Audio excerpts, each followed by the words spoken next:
E aí, pessoal, tudo bem? Meu nome é Antônio Kozikoski, eu sou professor de Direito Constitucional e de Direitos Humanos e preparei para vocês um vídeo especial. Fiz um vídeo com as questões de direito constitucional cobradas pela banca Sebrasp nos últimos concursos do INSS, tanto para técnico quanto para analista. Mas é verdade, eu estabeleci um perfil de questões que é para você que vai fazer o concurso de técnico. Deixei, portanto, algumas questões de fora do concurso de analista, questões que estavam desatualizadas ou questões que versavam sobre conteúdos que são cobrados num nível diferente, não um nível que a gente vai esperar na prova de técnico do INSS. Fique comigo até o final deste vídeo porque vou responder questões de direitos e deveres individuais e coletivos, direitos sociais, nacionalidade, direitos políticos, administração pública. Vou sinalizar também sobre possíveis tendências para esta prova que está chegando e especialmente em relação às tendências, eu também preparei um vídeo gratuito, vou deixar aqui no meu canal, sobre as tendências de direito constitucional. Então eu compilei um vídeo só com tendências para esta prova e tem coisa ali que certamente vai cair. Dá uma olhada nesse vídeo, vou deixar o card no final, vai aparecer aqui em cima também já para você esse card. E se você gostar, se você quiser entender mais de direito constitucional, também na descrição deste vídeo consta o meu curso de direito constitucional para o INSS, somente aulas de direito constitucional, mas aulas atualizadas com uma linguagem direta, objetiva, atualizadíssimas e mirando naquilo que eu acho que vai cair. Dá uma olhada ali na descrição. Não tem nada daquele negócio de R$490 por R$99 se clicar agora. Não tem nada daquele negócio, faltam 10 cursos. Não,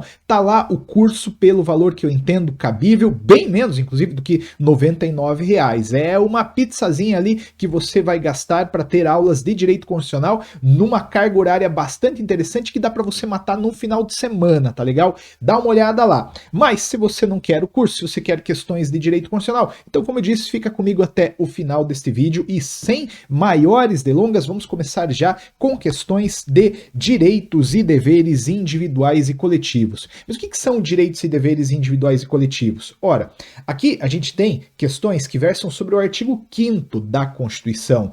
Direitos fundamentais são uma realidade muito grande, que envolve direitos e deveres individuais e coletivos, direitos sociais, direitos políticos, nacionalidade, dentre outras coisas. Aqui a gente vai fazer questões somente sobre o artigo 5º da Constituição. E já trago esta daqui, até porque eu acho que ela está também nas tendências.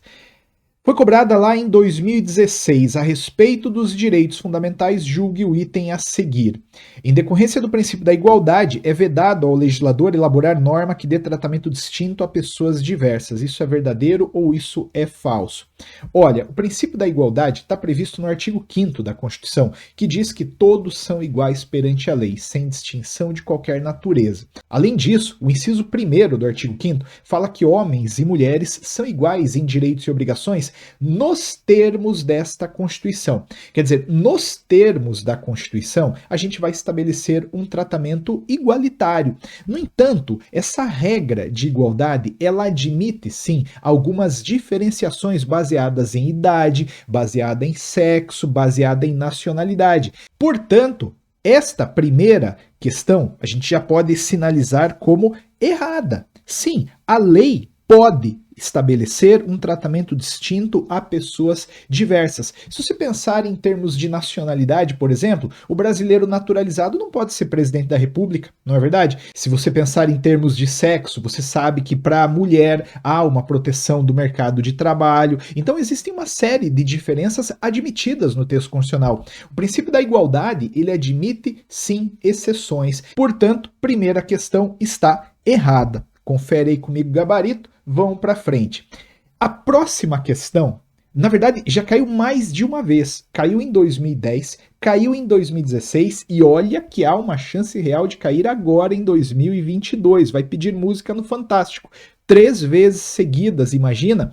Uma questão que caiu lá em 2010 sobre o direito à vida falava o seguinte: o direito à vida compreende somente o direito de uma pessoa de continuar viva. Isso é verdadeiro ou isso é falso? Olha, o artigo 5º da Constituição estabelece que todos são iguais perante a lei, sem distinção de qualquer natureza, garantindo-se aos brasileiros e aos estrangeiros residentes no país a inviolabilidade de 5 grandes direitos que vão se desdobrar depois em outros mais: direito à vida, liberdade, igualdade, segurança e propriedade. Anota isso: vida, liberdade, igualdade, segurança e propriedade. Esses são os 5 grandes direitos previstos no artigo 5º. Ah, Antônio, mas como assim? O artigo 5º tem 79 incisos? É verdade. Só que se você resumir todos eles, eles convergem para esses 5 grandes direitos: vida, liberdade, igualdade, segurança e propriedade. A vida está prevista lá no artigo 5º, caput da Constituição. Note que o direito constitucional brasileiro não vai falar exatamente quando surge o direito à vida, porque essa é uma questão médica, uma questão sobre a qual pairam algumas divergências, inclusive. Contudo, esse direito à vida, segundo a doutrina, deve ser protegido numa dupla perspectiva. O Estado tem que assegurar condições para que possamos continuar vivos e viver também com dignidade. Então, esse direito à vida, ele envolve uma dupla perspectiva constitucional. Você pode anotar aí que o direito à vida envolve o direito de sobreviver, mas também envolve o direito de viver com dignidade. Então, o poder público, ele vai assegurar condições para que a gente possa permanecer vivo, quer dizer, o poder público não vai nos aplicar pena de morte de maneira contrária à Constituição, não vai sair por aí criando políticas que atentem contra a vida, mas também o poder público deve dar condições para que a gente possa viver com dignidade. O poder público vai ter que se envolver, então, e estabelecer uma série de políticas públicas voltada para a realização de direitos. A partir dessa observação, portanto, você pode constatar que essa afirmação, o direito à vida compreende somente o direito de uma pessoa continuar viva, está errado, porque o direito à vida, nessa perspectiva constitucional, envolve tanto o direito de sobreviver, que é o que está escrito ali em cima, o direito de uma pessoa continuar viva, mas envolve também o direito de viver com dignidade. Portanto, essa questão está errada. Mas essa foi a questão que foi cobrada nesta prova de perito médico previdenciário em 2010.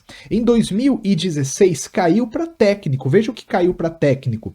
O direito à vida desdobra-se na obrigação do Estado de garantir à pessoa o direito de continuar viva e de proporcionar-lhe condições de vida digna. Opa, aí tá certinho. A gente já sabe que o direito à vida envolve tanto a obrigação para o Estado de nos manter vivos, quanto também a obrigação para o Estado de estabelecer condições de vida digna para a gente. Não é só o Estado não nos matar. Não é isso. É também o Estado assegurar para a gente tudo o que a gente precisa para viver com dignidade, direitos fundamentais de um modo geral. Portanto, aqui nessa questão do INSS de 2016, a gente tem um conceito básico do direito à vida, bem legal, gabarito certo, e você viu, isso aqui caiu em 2010, caiu em 2016, vai que cai em 2022. Não vá errar esse negócio se cair em 2022, hein? 2 questões aí que você já viu. Agora, prosseguindo, veja que interessante essa questão de 2010 e INSS Engenheiro Civil.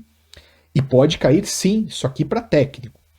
A respeito do direito constitucional, julgue os itens a seguir. Não é possível a instauração de inquérito policial baseado unicamente no conteúdo de denúncia anônima. Então a prova quer saber o seguinte: você pega o telefone, liga lá na delegacia e fala: ô seu polícia, aqui do lado da minha casa o meu vizinho usa drogas, tá? Ele tá traficando, mas eu não vou dizer quem eu sou. Desliga lá o telefone.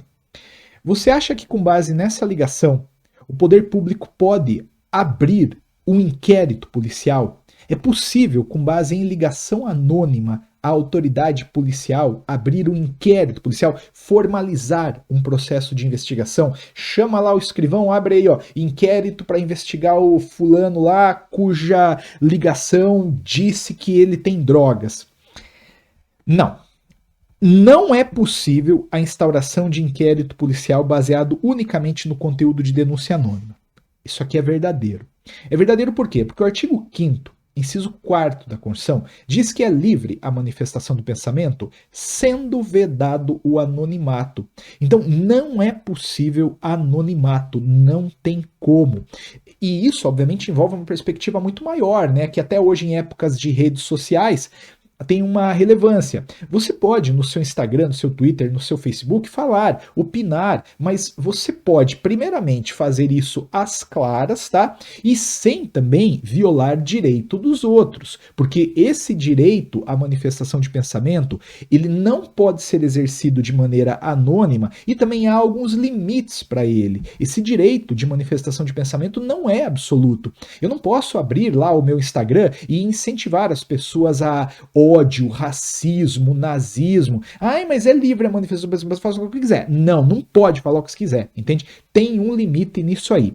Essa questão, portanto, está certa. Não é possível a instauração de inquérito policial baseado unicamente no conteúdo de denúncia anônima. O fundamento para isso está lá no artigo 5º, inciso 4º, e você confere aí que o gabarito está certo.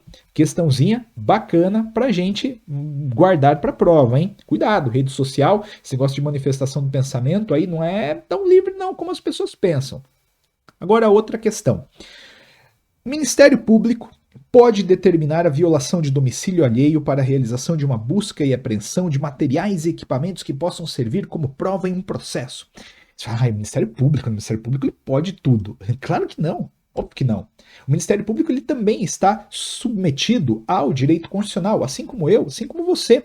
E o direito constitucional traz uma previsão lá no artigo 5º, inciso 11, dizendo que a casa é asilo inviolável do indivíduo, ninguém nela podendo penetrar sem consentimento do morador, salvo em caso de flagrante delito ou desastre, ou para prestar socorro, ou durante o dia, por determinação judicial. Então, por determinação judicial, alguém pode entrar na sua casa de dia. Tá?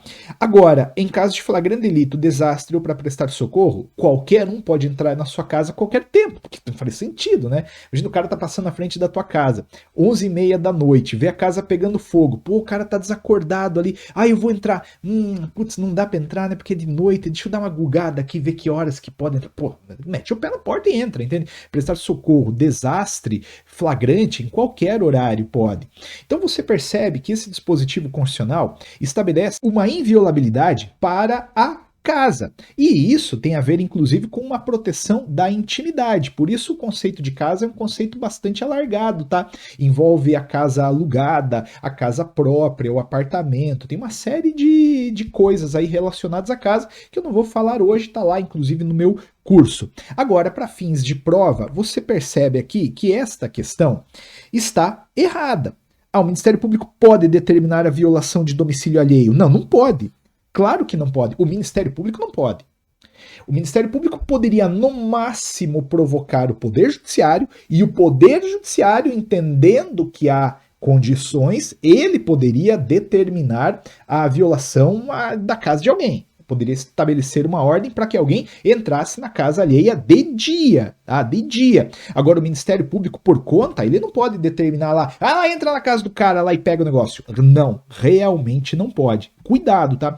Nem o Ministério Público pode, nem o delegado pode, entende? Não é tão simples assim a violação da casa das pessoas, porque, como eu já disse, há também toda uma proteção constitucional para o próprio direito à intimidade. Então, mais uma questãozinha aí que você já ensacolou, gabarito aqui, sem dúvida alguma, errado, tá bom? Vamos lá, olha quantas questões de direitos e deveres individuais e coletivos na prova, hein? Essa daqui deixou bastante gente intrigada lá no dia em que ela foi cobrada, 2010. Uma pessoa jurídica pode pleitear na justiça indenização por danos materiais e morais no caso de violação à sua honra objetiva, representada por sua reputação e boa fama perante a sociedade. As pessoas falaram assim, não, pera lá, pessoa jurídica é uma ficção, pessoa jurídica não fica triste, pessoa jurídica não se sente magoada. Por isso, a pessoa jurídica pode reclamar, no máximo, uma indenização por dano material. Não pode reclamar uma indenização por dano moral. Antônio, o que é indenização por dano material e dano moral? A indenização por dano material tem a ver com um prejuízo efetivamente sofrido, entende? Se você pega um martelo, vai lá numa loja e quebra o computador da loja, ela pode reivindicar, obviamente, uma indenização por dano material, o custo daquele computador. O dano moral tem a ver com, assim, uma violação à honra, aquela dor, ficou triste, magoado com uma coisa que te falaram, e você pode sim reclamar uma indenização por conta disso no Poder Judiciário. A questão é, nós, indivíduos, naturalmente, a gente pode ficar triste, logo a gente pode pedir uma indenização por dano moral, mas a pessoa jurídica pode? Sem sombra de dúvida, isso aqui é certo. Uma pessoa jurídica pode pleitear sim na justiça a indenização por danos materiais e morais no caso de violação à sua honra objetiva representada por sua reputação. Então, olha que interessante essa questão. A honra, segundo a doutrina, ela vai se dividir em honra subjetiva e em honra objetiva. A honra subjetiva tem a ver com como eu me sinto. Pô, eu fiquei arrasado com aquela notícia lá a meu respeito. Eu posso pedir, então, uma indenização por danos morais. Mas a pessoa jurídica, evidentemente, a pessoa jurídica nunca vai conseguir reclamar uma indenização em razão da violação à sua honra subjetiva. Por quê? Porque ela não sente nada. Agora, a honra objetiva, ela tem a ver com a reputação, com como as pessoas enxergam-me, entende? Aí se você faz então uma campanha ofensiva para uma empresa, para uma loja, uma campanha de difamação, isso começa a afetar a imagem daquela empresa perante a comunidade, concorda? Nesse sentido, ela pode sim reclamar uma indenização por danos morais. Por quê? Porque aqui eu estou falando de violação à honra objetiva, representada por reputação e boa fama perante a sociedade. Tá certo, tá legal? Agora, veja só, apesar de a questão aqui ter feito esta distinção, de um modo geral, uma pergunta genérica, ela também poderia ser respondida de forma genérica. Pessoa jurídica pode sofrer dano moral? Pode. Tem uma súmula, inclusive, do STJ falando isso. É óbvio que tem uma especificação aqui de honra objetiva, subjetiva, que a prova bem alcançou. Mas, de forma genérica, dá para falar sim que pessoa jurídica pode sofrer dano moral. A gente sabe que o dano moral tem a ver com a honra objetiva, mas, como eu disse, de modo genérico, pode sim a pessoa jurídica sofrer uma indenização por dano moral. Tem que tomar cuidado, tá? Se pegou uma comida lá do iFood, de algum lugar, vê a comida ruim, vai fazer uma campanha também de difamação, vai impulsionar post ali no Instagram para ferrar com aquela sanduicheria lá que te mandou o sanduichinho frio. A gente tem o direito, evidentemente, de reclamar, até porque você viu, todo mundo tem direito de manifestação do pensamento, mas como eu disse, a gente tem que saber usar isso com parcimônia. Se ficar considerado que você realmente queria difamar aquela pessoa jurídica de forma ilícita, pô, também pegou uma situação e impulsionou, pagou mais do que o sanduíche lá para todo mundo ficar sabendo que aquela sanduicheria é ruim, isso pode gerar um transtorninho para você. Usa com calma e usa com sabedoria teu direito de manifestação de pensamento, tá? De qualquer forma, galera, esta questão é verdadeira, gabarito aqui certinho. Vamos para a próxima questão.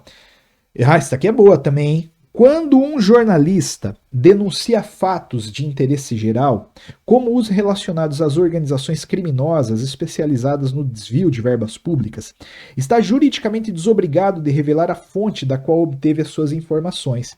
Então, um jornalista, toda semana, traz notícias de um esquema de corrupção. Aí o Ministério Público fala, da onde que você está tirando essas informações aí? Quero saber quem que é essa pessoa que está vazando essas informações, porque a gente vai para cima dela e a gente vai forçar essa pessoa a explicar para a gente tudo. O jornalista está obrigado a revelar o sigilo da fonte?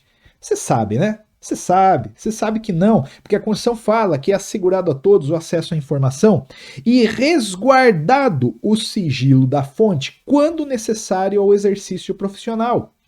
É óbvio, esse dispositivo é maravilhoso. Alguém vai falar, Antônio, mas espera lá, não é nenhum direito absoluto. Eu posso concordar com isso. Essa é uma afirmação verdadeira em termos gerais. Contudo, pensa comigo. Pensa que você é a fonte. Entende? Você que está vazando as informações para o jornalista.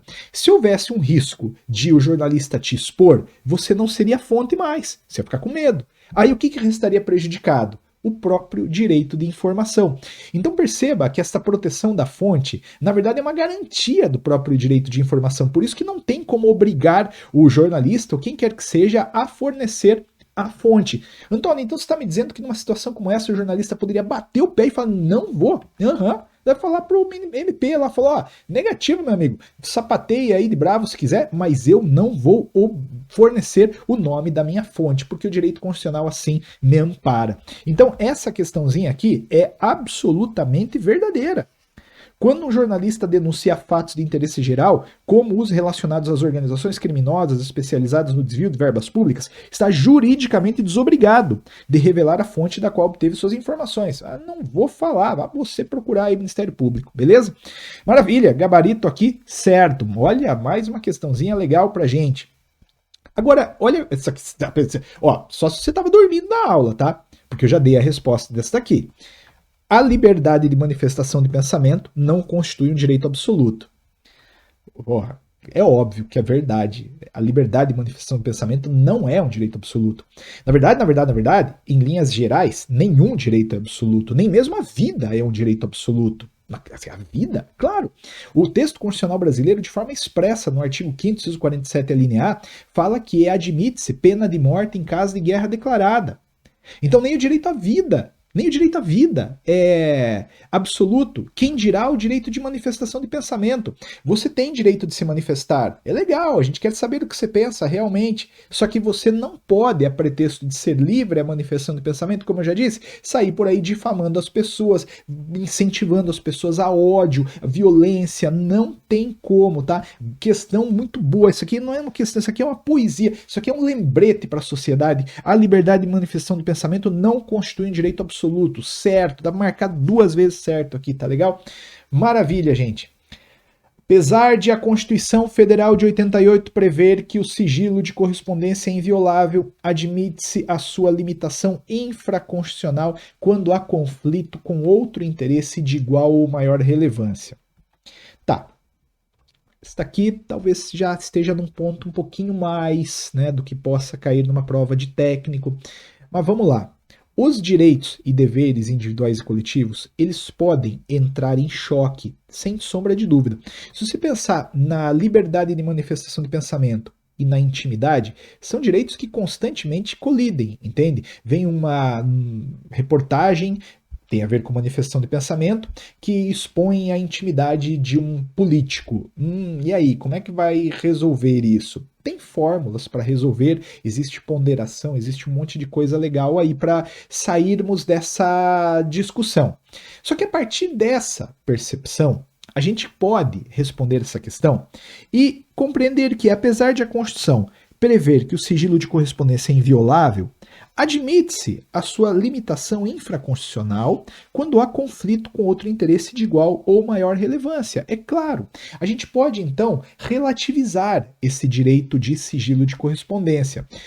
Pô, mas é óbvio, né? Pensa comigo. O cara de dentro da prisão tá mandando cartas para a organização criminosa, dando orientações. Olha, eu quero que você passe esse cara aqui, quero que você mate essa pessoa aqui. Ah, não, não pode abrir a carta, né? Porque, puxa vida, é inviolável o sigilo de correspondência.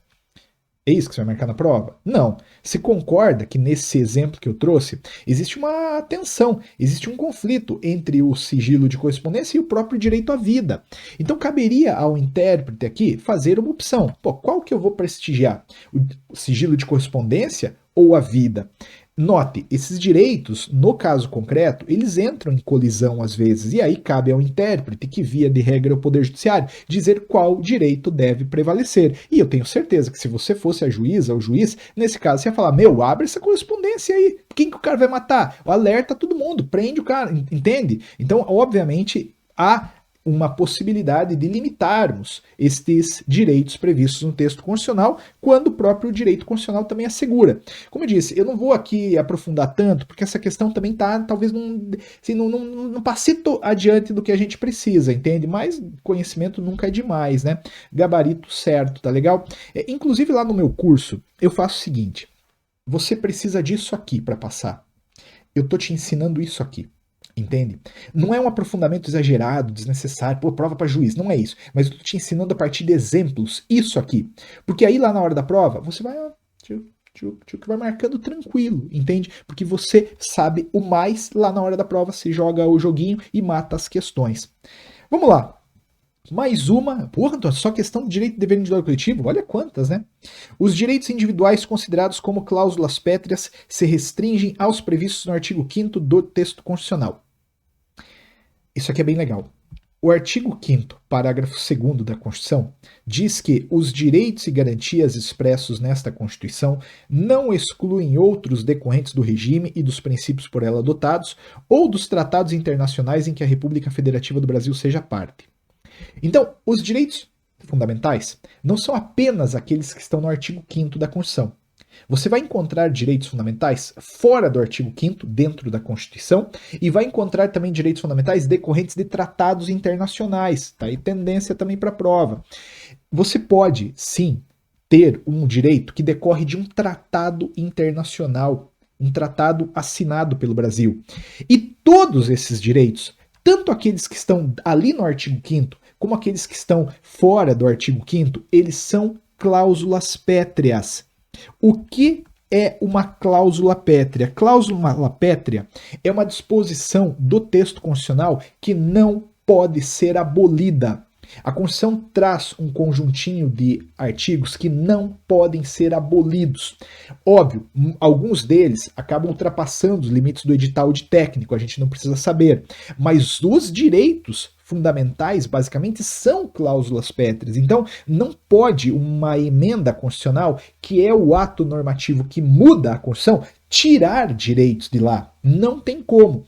Por isso, você concorda comigo que os direitos individuais considerados como cláusulas pétreas se restringem àquilo que está no artigo 5º? Não, né? Porque todo o conjunto formado pelos direitos do artigo 5º, como aqueles direitos fundamentais que estão fora do artigo 5º, como aqueles que decorrem de tratados internacionais, eles têm a mesma proteção. Portanto, esse item está errado. Os direitos individuais considerados como cláusulas pétreas não se restringem aos previstos no artigo 5º da Constituição. A gente tem que conhecer muito bem o artigo 5º, mas tem que saber que os direitos e deveres individuais e coletivos do Brasil não são apenas aqueles ali, tá bom? Maravilha, pessoal, gabarito errado. Agora, atenção. Uma outra questãozinha aqui relacionada ao tamanho dela, né? Vamos, Deus do céu, Antônio. INSS. Ah, é na lista. Tá bom, mas vamos ver, porque isso aqui vai resolver também alguma coisa que pode cair na tua prova. Em 2007, Lúcio requereu aposentadoria por tempo de serviço perante o INSS por ter atingido a idade mínima exigida para o benefício e 35 anos de contribuição. Olha, não se preocupa com a questão previdenciária, tá? Não se preocupa. Vai só acompanhando aqui. O INSS indeferiu o requerimento porque não considerou o período trabalhado em XY comércio limitado, tempo de serviço reconhecido e anotado na carteira de trabalho de Lúcio por força de sentença trabalhista transitada em julgado. Ante tal indeferimento, o trabalhador solicitou ao INSS cópia do processo administrativo em que constava o indeferimento ou certidão circunstanciada de inteiro teor do processo, mas o servidor que o atendeu recusou-se a lhe fornecer a documentação solicitada. Considerando essa situação hipotética, julgue o seguinte item: é direito de Lúcio o recebimento da certidão, que deve retratar fielmente os fatos ocorridos no processo de requerimento de aposentadoria. Isso é verdadeiro ou é falso? Veja, esquece toda a lógica previdenciária, tá? Não é o que a gente está investigando aqui. Não é, Antônio, mas ele tinha... Não fica trocando ideia com a questão aqui, nessa daqui, tá? Vamos lá, entenda só comigo o seguinte. Neste caso, a pergunta é objetiva, ela quer saber, o sujeito tem direito a obter uma certidão do poder público? Obviamente que tem. É óbvio que o texto constitucional fala que são a todos assegurados, independentemente do pagamento de taxas, a obtenção de certidões em repartições públicas para a defesa de direitos e esclarecimento de situações de interesse pessoal. Então, independentemente se estava certo ou não aquela questão tributária, aliás, aquela questão previdenciária, o que você tem que saber a questão que eu queria saber, ele tem direito a receber uma certidão do poder público? Óbvio que tem. Então, aquela questão ali é obviamente verdadeira, é certo. É direito de Lúcio o recebimento da certidão, que deve retratar fielmente os fatos ocorridos no processo de requerimento da aposentadoria. E aqui, gente, eu já vou adiantar uma coisa também. E se eles não dão a certidão? Qual que é o remédio constitucional cabível? Se eles não deram a certidão, você vai impetrar um mandado de segurança ou um habeas data? Ah, Antônio, agora fiquei na dúvida, né? Porque eu sei que o habeas data é um remédio constitucional, é uma ação constitucional que protege o direito de informação. Mas eu sei que o mandado de segurança protege direito líquido e certo não amparado por habeas data ou habeas corpus. Direito líquido e certo é aquele que se comprova por documento. Se você tem um documento demonstrando que uma autoridade pública violou um direito seu, cabe o mandadinho de segurança tranquilamente. Tá? Neste caso, para obter certidão, é habeas data ou é mandado de segurança? Alguém vai pensar ainda, Antônio, mas dentro ali da certidão tem uma informação, então o remédio constitucional é o habeas data. Não, pode colocar isso aí. Inclusive tinha um item nessa prova perguntando especificamente sobre isso. No caso de não fornecimento de certidão, o remédio constitucional é o mandado de segurança. Pode anotar, isso pode cair na prova, entende? O direito de informação que o habeas data protege tem a ver com eles te mostrarem, entende? Se o sujeito só quisesse ver, mas o que está escrito aí a meu respeito? Era o habeas data. Mas se ele precisa de um documento formalizando aquilo, o remédio constitucional não é o habeas data, é o mandado de segurança, tá? Pode colocar isso aí no teu radarzinho, porque isso pode cair na prova, tá? Inclusive, olha, até para responder isso aqui já, a mesma questão, ela trazia um outro item, né? Na hipótese em questão, Lúcio poderá impetrar mandado de segurança para obter a certidão. Nossa, certíssimo, tá? Gabarito aqui é certo. Já que estamos falando de remédios constitucionais, vamos responder outra aqui. Deixa os direitos e deveres individuais e coletivos agora de fora, até porque basicamente a gente respondeu tudo que já foi cobrado no INSS. E ó, se você viu o vídeo até aqui, eu vou te falar uma coisa. Se vocês comentarem, né, e se inscreva também no canal, né, não pedi lá no começo, mas pô, tô gastando aqui um tempo de bom grado para te levar um conhecimento atualizado. Se inscreve ali no canal, comenta, você não sabe a força que isso dá pra gente, e comenta aí se você quer vídeo de questão mais. Se quiser, falando, Antônio, o que caiu em 2021 no CESP no que tange ao edital do INSS, né? Matérias relacionadas ao edital do INSS. Comenta aí, eu faço um vídeo também, não tem problema nenhum. Mas vamos falar de remédios constitucionais. Admite-se a impetração de habeas corpus contra um hospital particular que prive um paciente do seu direito de liberdade de locomoção. Primeiro, o habeas corpus, como todo mundo sabe, é um remédio constitucional que protege o direito de locomoção. Sempre que alguém sofrer ou se achar ameaçado de sofrer violência ou coação na liberdade de locomoção por ilegalidade ou abuso de poder, cabe um habeas corpus. A questão é, esse habeas corpus normalmente é impetrado contra um ato praticado por autoridade pública, até porque a autoridade pública é quem prende as pessoas, né? É o delegado, é a juíza, é o desembargador. No entanto, a jurisprudência admite, sim, cabimento de habeas corpus contra particular. Admite-se a impetração de habeas corpus contra um hospital particular que prive um paciente do seu direito de liberdade de locomoção. Certo? Tem vários exemplos disso na doutrina e na prática, né? Pega lá um hospital que, poxa, internou o sujeito lá para desintoxicação, né, drogas. Aí no final do tratamento, porra, apresentaram uma fatura, tá aqui, ó, 70 mil reais, cara, tem que pagar 70 conto agora. Aí o cara não tem como pagar, aí o hospital fala, então não vai sair daqui. Não, né, não é assim. Existe uma forma mais civilizada de cobrar uma dívida.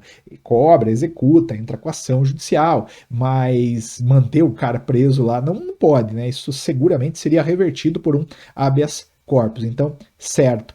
Então foram essas duas questões, basicamente, aqui que apareceram na prova sobre habeas corpus, tá? Aliás, sobre remédios constitucionais. Agora, veja, para este concurso, dê uma boa olhada nos remédios constitucionais. Entenda a diferença entre mandado de segurança, mandado de injunção, ação popular, a banca adora ação popular, tá? A mandado de injunção, tá tudo lá, habeas data, entende? Tá ali no texto constitucional, no finalzinho do artigo 5º. Mais uma vez, se você não entende isso, dá uma olhada aí no meu link, dá uma fuçada lá no curso, tá lá na plataforma, no Hotmart, você pode adquirir lá, vai entender tudo isso aqui. Mas vamos para frente, Brasil. Vamos falar sobre direitos sociais. Tem uma coisa boa de direitos sociais aqui para vocês também, hein? Fala sobre eles, direitos sociais. A ideia do direito social é a seguinte: é um direito mais vocacionado para transformação da sociedade, transformação da realidade, entende? Aqui eu vou falar sobre alguns direitos muito assim caros para a sociedade, direitos como a saúde, lazer, previdência. Deus do céu, bote na tua cabeça que previdência é um direito social. Mas vamos dar uma olhada aqui, ó. O artigo da Constituição, que prevê os direitos sociais, em consonância com a Declaração Universal de Direitos Humanos de 1948, ainda que represente uma conquista, deixou de contemplar o direito básico à moradia ao cidadão brasileiro. Ah, Antônio, sei não. Eu nunca li a Declaração Universal de Direitos Humanos, mas nem precisa, tá? Nem precisa. Aqui não é uma questão sobre declaração de direitos humanos de 1948, é uma questão sobre o artigo 6º da Constituição, que é o artigo da Constituição que prevê os direitos sociais. Lá no artigo 6º, está previsto a moradia ou não está? Era isso que você tinha que saber, isso aqui é certo ou errado. Veja só, o artigo 6º diz que são direitos sociais a educação, a saúde, a alimentação, o trabalho, a moradia, o transporte, o lazer, a segurança, a previdência social, a proteção à maternidade e à infância e a assistência dos desamparados. Então aquela questão, vamos voltar para ela lá, considerando que o artigo 6º prevê o direito à moradia. O artigo 6º deixou de contemplar o direito à moradia? Não, errado, tá lá. Tá lá, gabarito errado. Pô, tá lá, moradia. Só vê lá no artigo 6º, entende? Cuidado com isso. Antônio, como é que isso aqui vai cair na prova? Como? Cair do jeito que eu te mostrei ali. Ele vai te perguntar se um direito é direito social ou não. Antônio, então quer dizer que eu tenho que decorar isso aí? Tem. Lá no meu curso, eu normalmente não falo para as pessoas decorarem, entende? Normalmente eu vou conversando, vou fazendo a coisa amadurecer, entende? Mas aqui você vai ter que decorar. Você vai ter que memorizar. Pô, Antônio, eu sou péssimo em memorizar. Então você vai ter que usar esse macete, que cuidado, ele tem uma outra hipótese que, putz, ele não funciona bem. Mas assim, os direitos sociais, normalmente, você está vendo aí, eles implicam um fazer.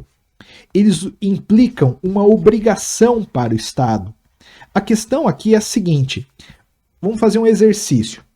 Quando o Estado tem que fazer algo para o direito se materializar, é um direito social.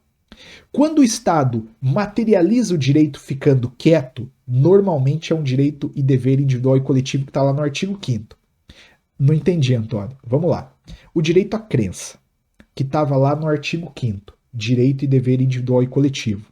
O direito à crença, para o Estado garantir, ele precisa fazer alguma coisa? Não, né? É só ele ficar quieto, é só ele não interferir, é só ele permitir que qualquer um exerça a crença que quer exercer. Então, a crença não é um direito social. A crença é um dever, é um direito e dever individual e coletivo. Agora, de outro lado, vamos pensar aqui na saúde. Para que o cidadão tenha saúde, o Estado tem que fazer alguma coisa? Mas é lógico, né? Ele tem que arrecadar tributo, tem que construir hospital, capacitar médico, fazer concurso para enfermeira, para enfermeiro. Então é óbvio que aqui é um direito social. Então, se você tem uma dificuldade para decorar, talvez esse macete do fazer e não fazer ajude, tá? Tem uma outra exceção que não vamos falar sobre, tá? Funciona 99,9% das vezes, né? Ali na hora da prova, tudo vai se somando. Se você conseguiu decorar, 70% desses direitos aqui, lembrou do macete, a chance de se matar a questão é real, tá? Não fica preocupado tanto aqui com o detalhezinho, não. Caiu mais questão de direito social? Caiu, 2016, analista. Recentemente o transporte foi incluído no rol de direitos sociais previstos na Constituição, que já contemplava, entre outros, o direito à saúde, né? Tá aí, ó. Cadê você? saúde, moradia, previdência, bem como assistência aos desamparados. É verdade. O transporte, ele foi inserido no texto constitucional mais tarde, entende? Ele não nasceu com a Constituição como um direito social, mas hoje está lá. Você leu aqui comigo, inclusive, a questão do transporte. Então, essa questão aqui é verdadeira. O transporte foi incluído no rol de direitos sociais, que já contemplava, entre outros, esses direitos. Ai, putz, mas eu tenho dúvida se trabalho, a moradia, a previdência é um direito social. Bom, aplica aquele macetinho lá do fazer e não fazer. Você vai se convencer que, evidentemente, saúde, trabalho, moradia, previdência social, assistência aos desamparados impõem algo a ser feito por parte do Estado, tá bom? Então, gabarito aqui certinho, gente, certinho, só correr pro abraço. E aí a gente vai agora falar sobre questões relacionadas à nacionalidade. Olha lá, nacionalidade. O que já caiu de nacionalidade na prova? Primeiramente, um brasileiro naturalizado pode tomar posse em um cargo de juiz federal. Então, a primeira questão que eu respondi nesta aula foi uma questão relacionada à igualdade, e eu falei que existe uma regra que é tratar todo mundo de forma igual. Contudo, essa regra admite exceções. O texto constitucional estabelece diferenças entre brasileiros natos e naturalizados. Uma dessas diferenças, tem mais, mas uma dessas diferenças tem a ver com cargos públicos. De acordo com o artigo 12, parágrafo 3º, são privativos de brasileiros natos, quer dizer, brasileiro naturalizado não pode assumir isso aí não. Os cargos de presidente e vice da República, presidente da Câmara, presidente do Senado, ministro do Supremo, diplomata, oficial das Forças Armadas e ministro de Estado da Defesa. Esses cargos são privativos de brasileiros natos. Logo, só brasileiro nato pode ocupar. Brasileiro naturalizado não pode. E aí, você viu o cargo de juiz federal? Não, né? Então, quer dizer que aquele item é verdadeiro. Um brasileiro naturalizado pode sim assumir cargo de juiz federal. Eu digo mais, ele pode ser ministro do STJ, se ele quiser. Então, não pode, estava escrito... Não. Cuidado, olha a pegadinha. Ó. Aqui está escrito ministro do Supremo Tribunal Federal. Não confunda Supremo Tribunal Federal com Superior Tribunal de Justiça. São tribunais diferentes, STF e STJ. Você já ouviu falar. O brasileiro naturalizado não pode ocupar cargo no Supremo, mas ele pode ocupar cargo no STJ. Anota isso aí, hein? A Banca Sebrasp já cobrou isso em outros editais, tá bom? Gabarito certinho também. Dá uma lida melhor aqui nesse 12, parágrafo 3º. Como eu disse, existem outras diferenças entre brasileiros natos e naturalizados, mas a gente vai ficar aqui resolvendo questões, não vou falar então, mas isso aqui dá uma olhadinha, tá? Dá uma lida boa, aproveita aí também, inscreve no canal se você ainda não se inscreveu. Tá, questão um pouquinho mais reflexiva. O filho do embaixador da China no Brasil, caso nasça em território nacional, é considerado brasileiro nato. Isso é verdadeiro ou não? Esse tipo de questão pode cair na prova de técnico, tá? Sem dúvida alguma pode. É uma interpretação de uma disposição literal da Constituição. O artigo 12, inciso 1, a linha A, fala assim: são brasileiros natos os nascidos na República Federativa do Brasil. Quer dizer, essa é a regra. Nasceu no Brasil é brasileiro nato. Ainda que de pais estrangeiros, desde que eles não estejam a serviço do país de origem. Então, vejam só, filhos de estrangeiros que nascem no Brasil, em regra, são brasileiros. Em regra, são brasileiros natos. Agora, se eles estiverem a serviço do país de origem, como, por exemplo, um embaixador, aí a criança não é brasileira nata. Entende? Vai ter talvez outra nacionalidade, mas você não precisa se preocupar. Então, o filho do embaixador da China no Brasil, caso nasça em território nacional, é considerado brasileiro nato? Não. Né? Essa questão ela não está 100% redondinha. Tá? Ela não foi uma questão muito bem feita, não. Daria para refletir um pouco mais aqui, mas eu não quero confundir tua cabeça agora, tá? E nem em outro lugar, obviamente. Eu só quero que você, assim, não fica batendo papo com a questão, não. Lembra do que eu te falei, né? São brasileiros natos, os nascidos na República Federativa do Brasil, ainda que de países estrangeiros, desde que não estejam a serviço do país de origem. Poxa, o embaixador tende a estar a serviço do país de origem, tá? Mas, de novo, dava para dar uma batidinha nessa questão, mas agora já passou também. Agora, prosseguindo, Questãozinha encardida essa daqui, tá? É analista, tá bom. Mas vamos lá, vamos responder porque o mérito dessa questão pode cair na prova de técnico, sim. Jean Carlos nasceu na França, filho de pai brasileiro e mãe francesa. E durante muitos anos teve dupla cidadania. Em determinado momento, resolveu adotar unicamente a cidadania francesa e, para tanto, abriu mão da nacionalidade brasileira. Entretanto, atualmente, tendo resolvido voltar a viver no Brasil, Jean Carlos pretende candidatar-se a cargo eletivo. Nessa situação, ele não poderá fazê-lo, pois a perda da nacionalidade brasileira em razão da opção manifestada pelo indivíduo para a aquisição da nacionalidade francesa traz como consequência a extinção dos direitos políticos no Brasil. Essa questão, ela está entre direito político, está entre nacionalidade, mas a verdade é a seguinte: o sujeito optou por renunciar à nacionalidade brasileira. Já era. Perdeu a nacionalidade brasileira. Ah, Antônio, mas ele era brasileiro nato. Aí o que tem? O brasileiro nato pode perder a nacionalidade, sim. Óbvio que pode perder a nacionalidade. Está escrito no texto constitucional. Tem que estudar bem esse negócio de nacionalidade. Essa temática de perda de nacionalidade, para mim, vai cair na prova. Caiu aqui, inclusive. Ele perdeu a nacionalidade. Se ele perdeu a nacionalidade, ele não tem mais condições de exercer direitos políticos no Brasil. Porque você sabe que estrangeiros não podem exercer direitos políticos no Brasil. Entende? Tem uma particularidadezinha também, mas vamos pensar em termos genéricos. Estrangeiro não pode exercer direitos políticos no Brasil. E ele, no fim das contas, é um estrangeiro. Então, Antônio, quer dizer que assim, porque ele perdeu a nacionalidade em razão da opção, ele não vai mais exercer direitos políticos no Brasil? Não, não vai. É óbvio, isso aqui tá certo. Já era. Ele fez uma opção, entende? Ele acabou pulando fora, não quer mais ser brasileiro, tá bom, vai com Deus. Mas não pode, obviamente, não ser brasileiro e continuar exercendo direitos políticos aqui no Brasil. Mas não pode continuar a exercer direitos políticos aqui no Brasil, beleza? Gabarito certinho, tranquilo. E aí, algumas questões aqui relacionadas à administração pública. Estamos quase chegando no final do vídeo. Se você não se inscreveu ainda no canal, né? Poxa vida, um monte de vídeo de direito constitucional aí de graça para você. Aquele vídeo de tendência para prova em direito constitucional. Faz uma gentilezinha, não custa nada. Inscreve aí, tá bom? Beleza. Autarquias, empresas públicas e sociedades de economia mista podem ser criadas por ato do Poder Executivo. Uma canetadinha ali, um decretinho do presidente da República, ele pode criar um banco igual a Caixa Econômica Federal, uma portariazinha ali do presidente da República pode criar um INSS novo. Vamos lá, né? Pessoal, isso é errado. É óbvio que é errado.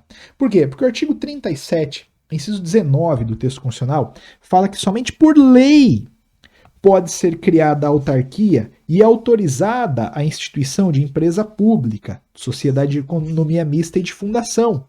Então, não é um ato do Poder Executivo, não é um decretinho do Poder Executivo, é a lei feita pelo Legislativo. Portanto, autarquias, empresas públicas e sociedades de economia mista podem ser criadas por ato do Poder Executivo? Não, tem que ter uma lei, o Congresso, pensando em termos federais, é quem vai criar essa autarquia, empresa pública e por aí vai, tá bom?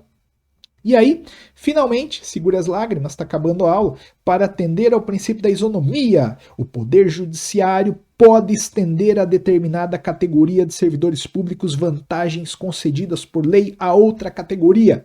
Então, assim, você está trabalhando aí no INSS, mas percebe que tem um outro servidor público que faz uma coisa parecida e ele tem uma gratificação.